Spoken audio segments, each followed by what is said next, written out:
Good morning everyone. कैसे हैं आप सब? निशा की पाठशाला में आपका स्वागत है। आज हम रिमझिम 4 से लेसन 2 जैसा सवाल वैसा जवाब पढ़ेंगे। बच्चों, आपने अकबर और बीरबल की कई कहानियाँ सुनी होंगी जो कि बहुत ही इंटरेस्टिंग होती हैं। अकबर एक महान मुग़ल सम्राट थे।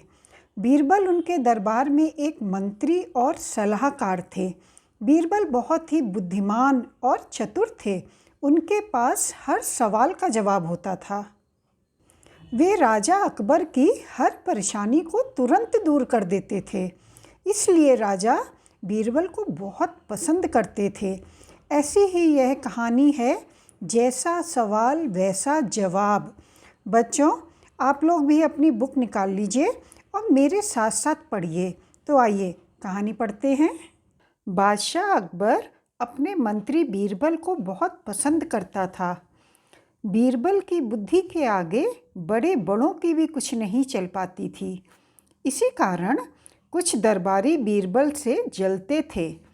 वे बीरबल को मुसीबत में फंसाने के तरीके सोचते रहते थे।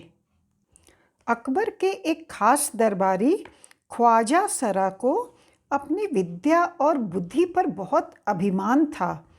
बीरबल को तो वे अपने सामने निरा बालक और मूर्ख समझते थे, लेकिन अपने ही मानने से तो कुछ होता नहीं।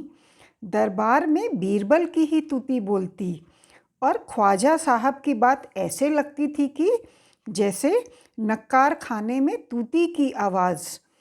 ख्वाजा साहब की चलती तो वे बीरबल को हिंदुस्तान से निकलवा देते, लेकिन निकलवाते कैसे? एक दिन ख्वाजा ने बीरबल को मूर्ख साबित करने के लिए बहुत सोच विचार कर कुछ मुश्किल प्रश्न सोच लिए। उन्हें विश्वास था कि बादशाह के उन प्रश्नों को सुनकर बीरबल के छक्के छूट जाएंगे और वह लाख कोशिश करके भी संतोषजनक उत्तर नहीं दे पाएगा। फिर बादशाह मान लेगा कि ख्वाजा सरा के आगे बीरबल कुछ नहीं है।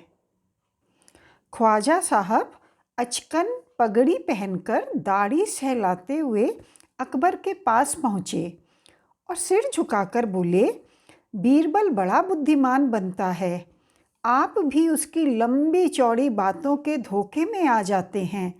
मैं चाहता हूँ कि आप मेरे 3 सवालों के जवाब पूछकर उसके दिमाग की गहराई नाप लें। उस नकली अक्ल बहादुर की कलई खुल जाएगी।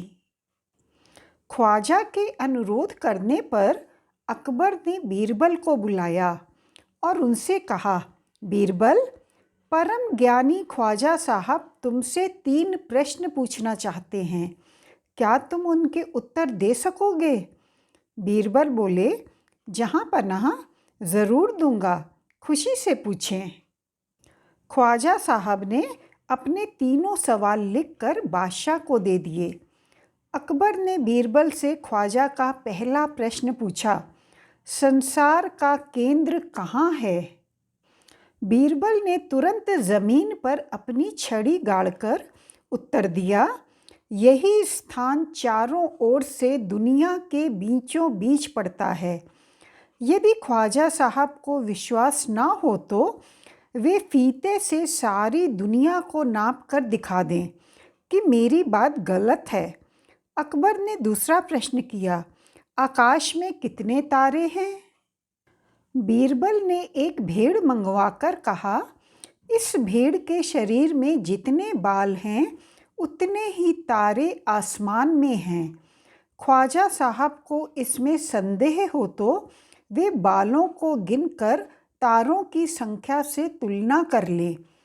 अब अकबर ने तीसरा सवाल किया, संसार की आबादी कितनी है? बीरबल ने कहा, जहाँ पनाह, संसार की आबादी पल पल पर घटती बढ़ती रहती है, क्योंकि हर पल लोगों का मरना जीना लगा ही रहता है।